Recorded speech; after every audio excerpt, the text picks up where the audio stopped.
Alô, galerinha. Esse segundo vídeo, né? Que o primeiro eu tava só testando pra ver se o som ia ficar bom e ficou.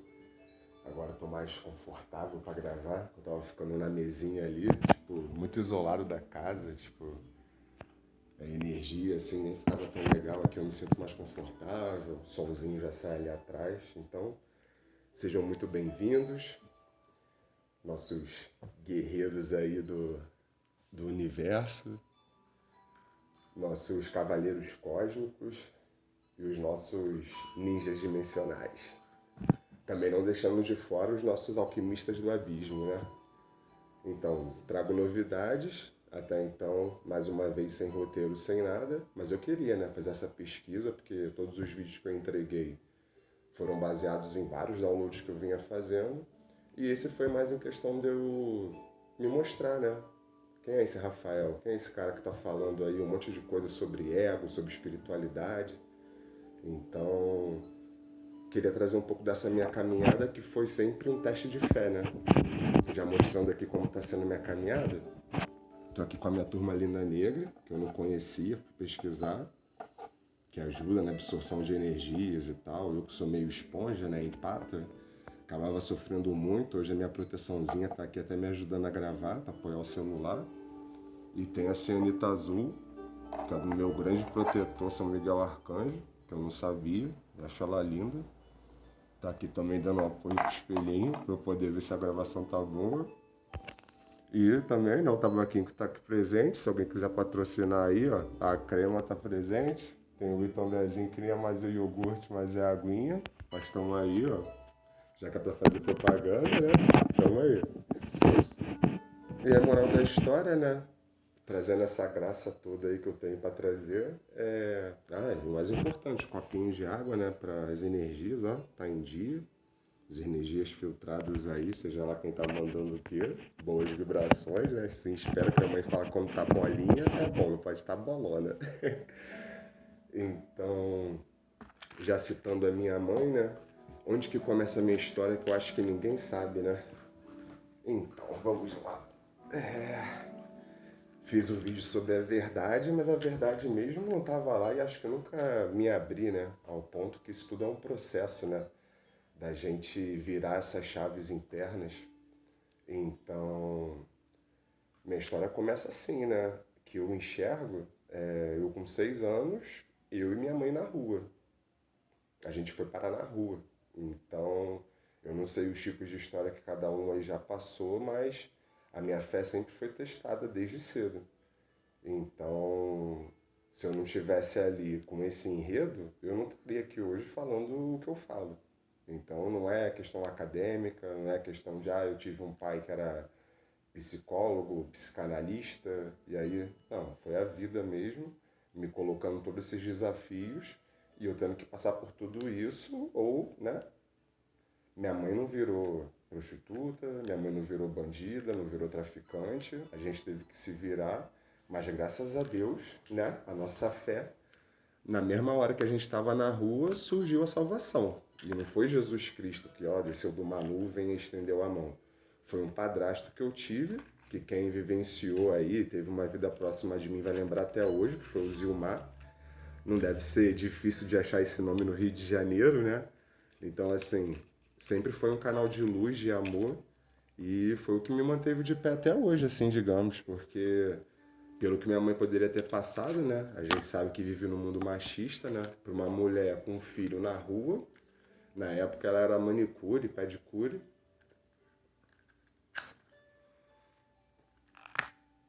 que era uma forma de ganhar dinheiro, né?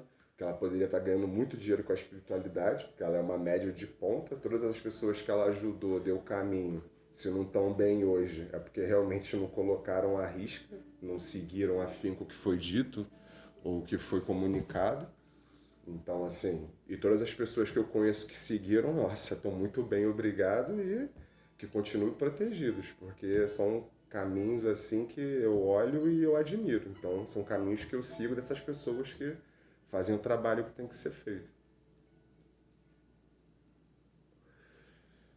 Desculpa aí os pauses, as voltas, é porque estou tentando sintetizar tudo. E então, moral da história, a gente está na rua, esse meu padrasto aparece e aí a gente vai morar junto e começa a vender quentinha para aumentar a renda. E aí nisso a vida vai dando as voltas, né? Ele consegue um emprego tipo na região dos lagos. Aí a gente vai morar num lugar bem menos caótico, né? Que na época a gente morava no Lins. Quem conhece o Lins sabe o que eu tô falando. Acho que não é nenhum lugar que o pessoal quer viver até morrer. Então ali eu já vi Deus honrando, porque minha mãe, tipo, imagina, você médium, tipo, num lugar que as pessoas ainda têm crença limitante, tem isso, tem aquilo, olha para a normalidade dela, julga. Era muito difícil pessoas com a mente fechada poderem abraçar a causa. E aí, porra, junto com meu padrasto, que foi o paizão que eu tive, a gente deu essa guinada, essa volta por cima. Fomos morar lá, ele começou a trabalhar com caminhão de gelo. E a gente morava numa casinha próxima da praia, então era paz total, conexão com a natureza. E isso cresceu muito em mim, né? Essa conexão do Supremo, do todo, tá ali abraçando, cuidando da gente, independente das circunstâncias. Então, assim,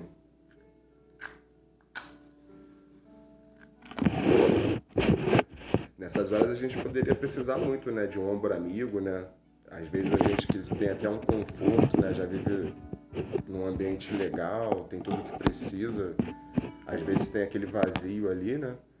Então imagina, você passando por isso e sem ter apoio, que a gente não tinha apoio, assim. Então, digamos, né, família disfuncional talvez, porque você sabendo que o teu próximo está passando isso, você ajuda. Agora imagina a tua própria família, sabendo da situação, tipo, nunca teve ali uma ajuda, digamos assim, nem de apoio mesmo, tipo, ligar e aí, tá tudo bem, sabe? Então, a gente teve que se apegar a algo maior. Então sempre foi esse caminho. Eu, meu padrasto e minha mãe, esse tri, né, para variar. E a gente conseguiu, tipo, se elevar, sair da onde a gente estava, que até então, quando a gente estava vendendo quentinha, a gente morava na Camarista, pô, lugar horrível, sabe? Saía lacraia do bueiro e tal, pô, barato, essas coisas assim, tipo, diariamente. Então, viver nesse ambiente não é legal, né? Porque, ficou falei das impressões, né? Você tá nesse ambiente, não germina muita coisa boa. Então, quando a gente foi para essa região dos lagos, nossa, praia, natureza, bichinho, tinha colmeia de abelha lá, tipo, quem é que já viu colmeia de abelha aí? Duvido, deve ter viajado para ver algum lugar específico. No Rio de Janeiro, foi ali que a gente viu, tipo, passando de Niterói, indo lá para baixo, Itaipuaçu, que a gente morava, próximo da Pedra do Elefante. Então, tipo, meus pais estavam dormindo, era um lugar muito tranquilo, deve ser ainda hoje. Então, tipo, eu ia pescar de manhã, pegava o puçado do meu pai, quando ele estava acordando para ir trabalhar, tava eu voltando com um sirizinho, com dois peixinhos, sabe? Então, assim, uma vida que talvez hoje essa geração aí nem vá cogitar, né, que exista. Então, trazendo essa luz, a gente passou por isso. Saindo de lá, a gente conseguiu voltar para o Rio, a gente foi morar num bairrozinho chamado Água Santa, né? Pô, Santa Água. Que foi como começou a minha vida mesmo, né? Porque lá em Itaipuaçu a vida era muito pacata. Então não tinha essa coisa de cidade grande, aquela conexão toda. Era bem aquela coisinha de ter o amiguinho do interior, aquelas reuniões de família do próprio local que a gente morava, que eram 3 casas assim, fechadinhas. Então ali todo mundo se reunia e tal. E a gente não expandia mais do que isso. E a gente vivia muito bem, obrigado. Mas aí voltando para esse ritmo de cidade grande, né? Já indo morar na Água Santa. Ali eu já devia ter uns 10, 9 anos, né? Aí começou essa coisa, né? De eu começar a ter as minhas impressões e começar a criar, né? O mundo que eu achava que existia na minha cabeça. Deixa eu só ele pegar o fósforo. Porque falar fumando me relaxa, mas também apaga toda hora. VaptVupt.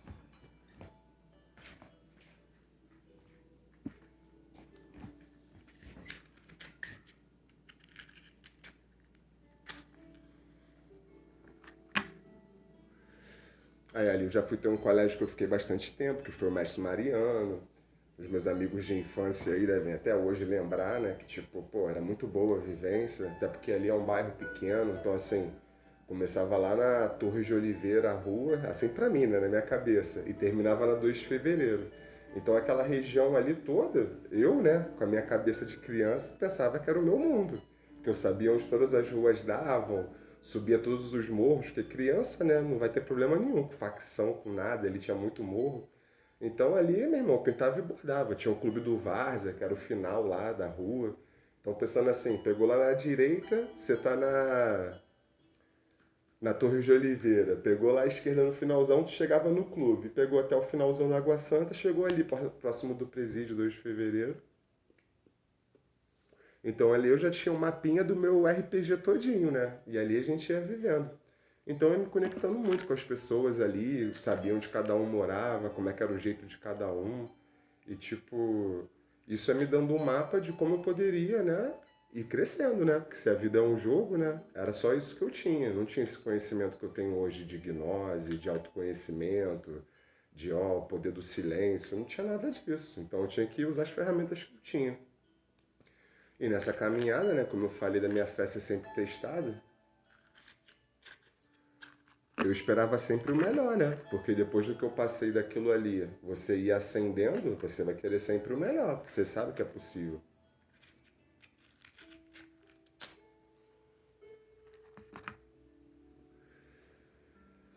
E nesse passar do tempo, né, tive algumas conexões, mas foram algumas, né? Tipo, o Júnior Negão, creio que nem vai estar vendo isso, que eu nem vejo mais ele na internet, mas quem chegou a ter amizade com ele sabe que é um moleque de ouro. Então foi o único, assim, que eu tive uma conexão mesmo que eu levo até hoje, que era aquela pessoa que eu pensava, cara, eu quero passar o dia com alguém feliz, sabe? Pra rir, pra zoar. Era o cara. Então, tipo, já ia na porta dele para isso, no meu jogo de RPG. Assim como tinham outros também, né? Se eu quisesse jogar um videogame, ia lá na casa do Rafael Causeiro, que é o nosso parceiro de jogar game. Mas, meu irmão, Causeiro, todo mundo sabe dos teus caô, irmão, mas a gente te ama, não tem essa. Então, era sempre assim, não, vamos lá em casa que o Play 1 vai funcionar. Aí, na época, né, a gente só tinha o quê? Master System, Mega Drive, a gente ia na casa dele achando que ia jogar Play 1 já, né, nessa época. Chegava lá, o negócio tava sempre consertando, nunca consertava. Uma figura. E aí, era isso, né, essa amizade de criança. Então, assim, pra gente era tudo, né? Pô, pra quem tinha um Master System que acabou de sair ali do cenário rua, só aquela espadinha de madeira, porra, já ter os amigos pra jogar um Play 1 na época do Master System, porra, tá bom demais. Então era por aí, como criança, essas minhas manifestações já estavam ocorrendo, só que eu não percebia. E aí o tempo foi passando, a gente foi crescendo, virando adolescente, aí já entra essa parte que eu queria falar de energia sexual, essa coisa do carnal, né? Já chegava ali com os hormônios à flor da pele. E aí, tipo, não é legal quando a gente não tem uma educação, não tem uma base. Pô, minha mãe tendo que lidar com tudo isso. Porra, manter um filho. Porra, estudo, vida social, proteger. Porque tinha cara, eu com 8 anos, tinha cara de 16 anos me perseguindo para me dar porrada a troco de nada, entendeu? O cara não tinha mais o que fazer, tipo, uma pessoa de 16 anos vai brincar com uma de 8 para no final pegar uma madeira desse tamanho, tacar nas costas da criança a ladeira abaixo, ralar a criança toda no chão. Aí dava calor no morro todo, tá ligado? Então, tipo, Gabriel sabe aí do primo dele. Essa galera aí louca. E acha que a gente esquece, né? Quem apanha nunca esquece, irmão. E aí o tempo foi passando, né? Uma vez a gente até encontrou ele num futebolzinho que tinha ali próximo, já tava geral crescido. E eu já tinha uma bicuda que a galera deve lembrar até hoje aí da educação física, que não ficava ninguém na frente e a bola nunca mais voltava. Que aí ele tava no gol, aí foi o meu troco, né? Eu não podia fazer maldade, mas jogar futebol do meu jeito eu podia. Quem lembra do meu bico aí, comenta aí pra galera não achar que eu tô mentindo.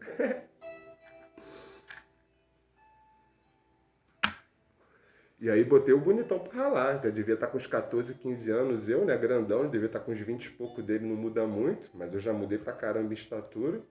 Aí a gente dá o troco, né? E eu acho que a vida é isso, ela te dá o troco. Então você está colocando crédito nela para ela te dar troco ou você está ficando no débito? Porque uma hora a conta chega. Então eu tô aqui, ó, com os meus cristais, me protegendo, fazendo. Então, seja lá de onde vem, sabe? Quem faz as coisas sempre recebe. Então, o que eu passo aí de estudo, tem lá muita coisa no meu Facebook. Às vezes vocês estão vendo de fora ainda, não tem acesso, mas quem já tem bastante estudo. E aí, voltando para essa parte da energia sexual, eu deixei me apegar muito por isso, né? Porque eu era muito impulsivo, muito energético, muito caloroso, muito amoroso. Então sempre que tinha ali uma facilidade para me apegar, eu ia com tudo. E aí trabalhando esse longo do tempo, eu vi que não é por aí, né? É, tá difícil fumar e falar, né? Mas a gente vai conciliando. E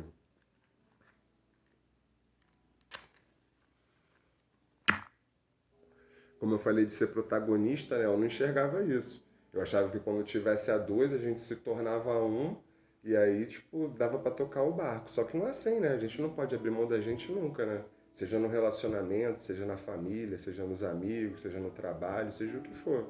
Se você abrir mão de você, quem é você? O que é você? Tua história, o que você passou, o que você superou, o que você vem trabalhando, a espiritualidade. Imagina, você conta com a espiritualidade, pinta uma mulherzinha ali, tu abriu mão. Pinta uma frustração, como já aconteceu muito comigo, me frustrei, eu tava com esses planos, aí tu fica revolt. Por exemplo, gostava muito de bicho, né? Gosto, né? Mas qual seria o meu caminho? Pô, seguir uma área do que eu gosto. Pô, se eu gosto de bicho, vou fazer veterinária. Só que na época eu pensava, pô, tem que fazer faculdade, ficar anos estudando. Pensei, pô, preciso do dinheiro logo, pô, vou fazer um curso técnico. Era o que eu queria? Não. Mas pela minha lógica eu falei, pô, faço logo mecatrônica, que aí amplia, posso atuar em várias partes técnicas, de algum jeito o dinheiro vai entrar. Porque com 14 anos eu já era menor aprendiz da Gol. Então, assim, já estava com meio caminho andado, né? Para vocês estarem vendo da onde eu vim, para onde eu, né, cheguei e para onde eu tô indo. Então, assim, tava fazendo o meu. Mas você vê, se eu quisesse ficar com bicho, tem curso técnico para cuidar de bicho? Nem que seja, sei lá, o bicho tá com depressão, ficar ali com o bichinho dando amor e carinho, ganhar um dinheiro por isso? Não tem. Então você vê que é difícil conciliar. E aí fiz esse curso técnico pensando em quê? Que ia virar operador de ROV, né? Ficar operando aquele robozinho subaquático e trabalhar embarcado. Aí eu lá com meus 14, 16, fui e paguei o curso para poder trabalhar embarcado. Fui o primeiro da turma, a galera colava de mim, tipo, é aquele curso rápido que você faz de meses ali. Mas eu era tão, tipo, tinha tanto interesse, né? E talvez eu tenha, né? Já fiz exame e tal, meu cérebro tá ok. Mas quem me conhece assim geralmente identifica, né? Ah, talvez você tenha TDAH, alguma coisa. E eu percebo isso das coisas que eu tenho interesse, que eu mergulho mesmo e fico. Tanto que eu tô aqui agora, são 3h33, eu tenho que levantar 5 para ir trabalhar e eu tô de boa aqui gravando. Descansei o domingo todo. Então, assim, para algumas pessoas que fazem isso só, tipo, né, um plano B, talvez não estejam acordando esse horário. Eu nem dormi. Então, digamos assim, ó, Rafael, talvez seja ansiedade, tem que tratar isso. É, talvez seja. Mas tá me fazendo bem, eu tô amarradão com a minha musiquinha de harpa aqui e fazendo o que eu gosto. Então, sendo autêntico, né? Isso daí é bom demais pra mim. E aí foi o primeiro dessa turma, né? Lá tinha combate a incêndio, né? A gente ficava nos lugares confinados e tal, caminhando no escuro, a tropa te seguindo no escuro, né? Bem aquela coisa de bombeiro. Tinha escape de aeronave submersa, você entra lá, tipo, num projeto de helicóptero, ele vira embaixo da piscina ali, e aí tu tem que sair. E tinha um que era com risco de afogamento, que é você virar uma balsa, né? Como se a balsa tivesse tombada. Então você tem que passar por cima da balsa tombada, virar o bote, né? Que é um bote, virar o bote de, porra, sei lá, 5x5, bagulho gigante, e voltar. Assim, geral da turma, ninguém se prontificou. E eu amarradão, pá, o único de braço levantado. Então, assim, pra mim, tinha primeiros socorros. Pra mim, eu fui primeiro lugar em tudo, porque eu tava interessado, era algo que eu queria e tal. E por que eu tô abordando isso? Que foi quando entrou o meu lado revolt. Como eu falo de ego aqui, cuidado para você não tombar nisso, porque a vida vai te trazer desafios, vai te testar mesmo. E aí não vai valer a pena você passar pelo que eu passei. Por quê? Foi lá, terminou o curso, falei com alguns professores, eles, pô, me dá teu e-mail aí que eu mando o currículo para não sei aonde, para não sei o que lá. Mentira, não aconteceu nada disso. E eu lá, né, terminou o curso, eu voltando com meu livrinho no ônibus, lendo, né, me especializando. Olha como é que a Matrix é. Pô, mãe, fui o primeiro da turma, pá, passei assim, passei assado no teste e tal, o pessoal colando de mim. Porque quando você sabe, logo o pessoal vai querer colar de você, né? Lógico. E aí, então, isso pra mim tava bem nítido. Tipo, você tá em primeiro. Mas o que adiantou estar em primeiro? Não recebi nenhum e-mail para eu enviar meu currículo. Não fui chamado para nenhuma entrevista. Isso dentro da validade que o curso tem, acho que é de 1 ou 2 anos. E aí imagina, para um garoto de 16 anos, ainda tinha influência, né, de uns amigos maconheiros, cheio de válvula de escape, né, para poder me adentrar. E aí fui por esse caminho da revolta. Falei, o mundo já é desse jeito mesmo. Na época tava estourando esse negócio de rap, aí fui entrando por essa vertente. Revoltado, com sistema, droga. E é isso, aí me levou para onde? Lugar nenhum. Simplesmente fui só vendo os testes como eles ocorriam e eu não tinha ferramenta para lidar com eles. E aí, como é que entrou esse lado revolt? Eu simplesmente comecei a odiar o que não tinha sentido. Tipo, minha família, a minha mãe que sempre esteve comigo, eu comecei a olhar como se ela fosse responsável, que é às vezes o que pode acontecer em muita família aí. E ela não tinha nada a ver com meus problemas. Eu tava trilhando a minha coisa, então assim, ela não tinha que resolver nada. E aí tudo aquilo que eu tinha empilhado, que eu não sabia como tratar, como resolver, ia recair logo em quem a gente ama, né? Geralmente é assim, né? Aquele pai bebum que chega, ele não vai bater no vizinho dele que tem 2 metros, vai bater na filha dele de 6 anos, vai bater na mulher dele que é mais fraca. Então foi aí que eu comecei a dar esse rebote. Já fui querer sair de casa, minha mãe sem entender por quê. E eu, não, é porque a vida é assim mesmo, então eu vou aqui do jeito que a vida é. E aí fui entrando em caminhos que só me trouxeram dor de cabeça. Oh, nem sei se eu posso adentrar aqui porque é tão complexo.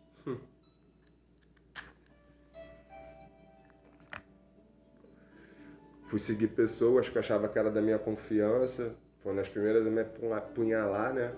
Foi isso que aconteceu.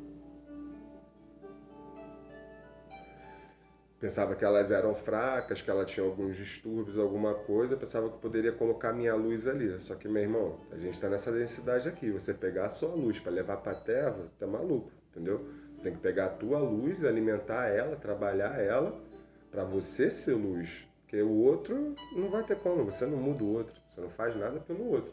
A não ser fazer por si mesmo e aí se tornar um espelho. E aí passei por esses percalços, mas consegui sair disso.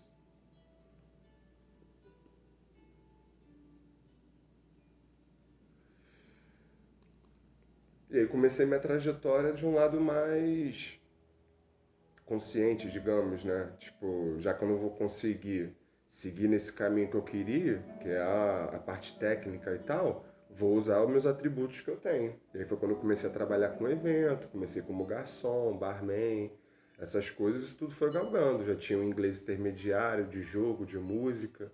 E aí quando tinha evento tipo Olimpíadas, que você tinha que treinar o inglês, ia ficando mais fluente, que você está ali lidando o dia inteiro.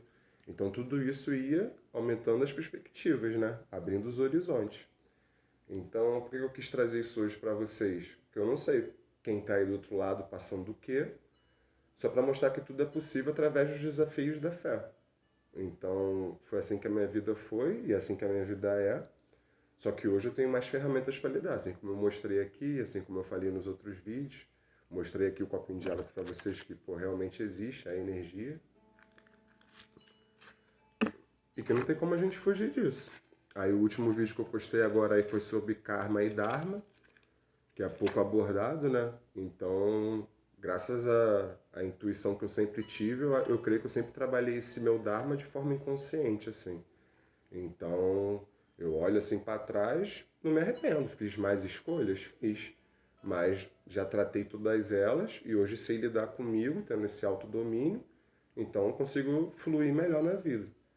Então, se você hoje não está fluindo como você quer, quem é que pode mudar isso? É você, o protagonista. E para olhar, né? Que eu falei dos outros vídeos lá sobre o anime. Olha aí, o Goku, quem é o melhor amigo do Goku, que ele tem uma conexão tipo, oh meu Deus, surreal. Olha o Naruto, quem é que ele tem um amigo que ele tem a conexão surreal, filme. O Ichigo lá do Bleach, qual é o melhor amigo que ele tem? Que, nossa, ó. Então, assim, esse teu caminho de protagonista vai ser sempre meio assim mesmo, sozinho. Só que tu não tá sozinho, irmão. Você tem a espiritualidade do teu lado, tu tem a fonte, entendeu? E tu pode ver que esses personagens aí tem um monte de rival, irmão. E que no final ele acaba sendo o quê? Espelho pra esses rivais. Então tu vai ficar se deixando se alimentar por toxicidade, por gente que fica de mimimi. Você vai estar, tipo, pegando todas essas impressões pra você a troco de não levar tua fé pra lugar nenhum. Então é você mesmo sendo protagonista, você mesmo fazendo esse trabalho interno, alinhando a tua fé, você vai se tornar espelho. E eu tenho certeza que você vai estar no lugar onde você nem imagina que você queira estar, porque eu não consigo imaginar. Hoje, quando eu paro para ver meus vídeos aí, minha vida como está hoje, eu falo, cara, não teria como fazer isso. Eu não fiz planejamento nenhum.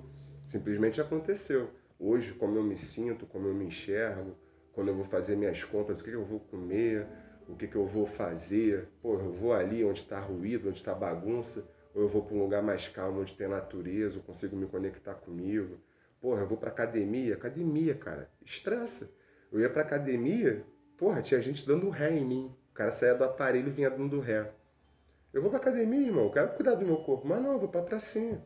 Fico ali, me alongo, entendeu? Vem os pais com a criança, eu deixo a criança brincar numa boa, a criança já tem aquele bom senso, ela sente, é mais sensível. Pô, agora o tiozinho vai malhar. Ela sai, na academia não, irmão, era competição. Os caras terminavam o treino, ficavam no celular na frente do aparelho, tipo, pera aí, irmão, que isso? Tá marcando ponto? Virou cachorro? É poste? Tá, sabe? Ué. Então esses tipos de ambientes, pra mim, não dá mais, entendeu? E nem vibra mais, porque eu nem me coloco mais nessas situações.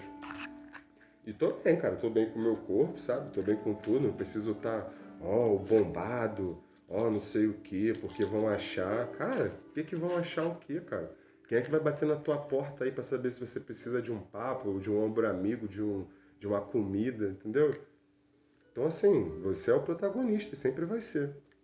Então não fica esperando esse salvador e tal, porque às vezes pode ter um bom padrasto que nem eu tive que vai aparecer, mas vai ser assim, uma na vida, outra na morte, né? Então, eu só tive um e tá bom pra caramba, eu só tenho a agradecer.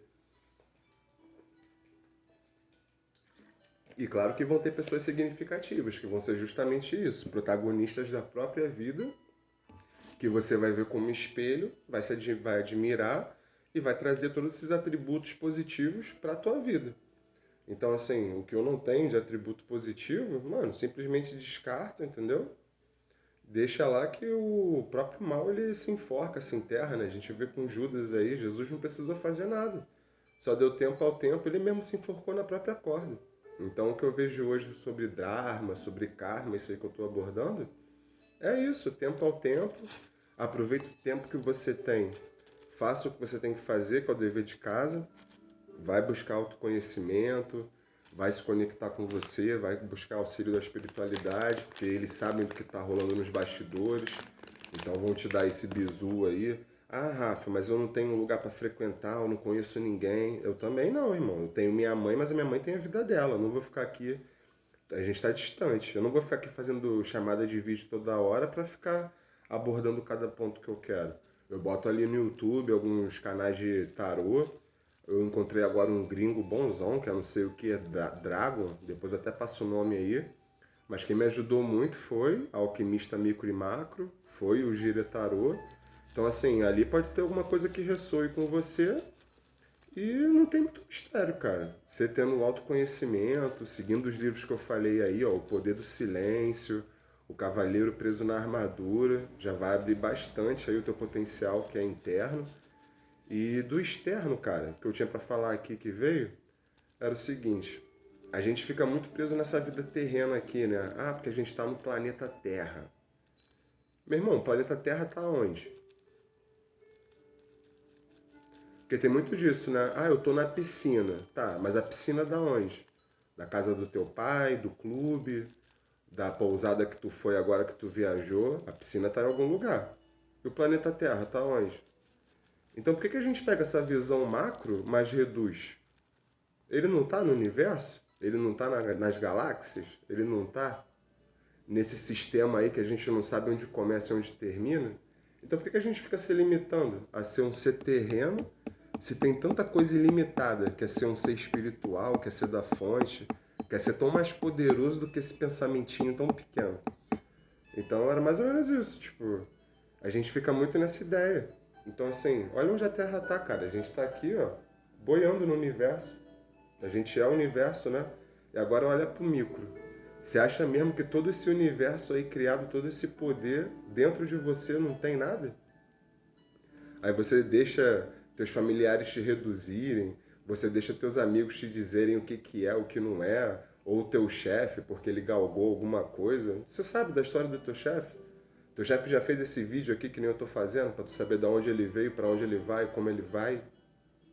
Então assim, você deixa se abraçar por sombras, por ilusão? Não, né, irmão? Você tem que ser protagonista, né? Pelo amor, né? O tempo tá passando. E aí, o que você vai começar a plantar agora? Verdade, consciência, lucidez. Você vai se deixar se abraçar por essas ideias pequenas de, ó, estamos no planeta Terra, temos que seguir essa ordem da Matrix. Porque quando eu precisei da Matrix, por exemplo, quando esse garoto de 16 anos está com a madeira nas minhas costas, o garoto de 8, olha a diferença de idade. Não teve polícia para proteger, não teve favela, bandido para entrar no meio para proteger. Era eu, a fome.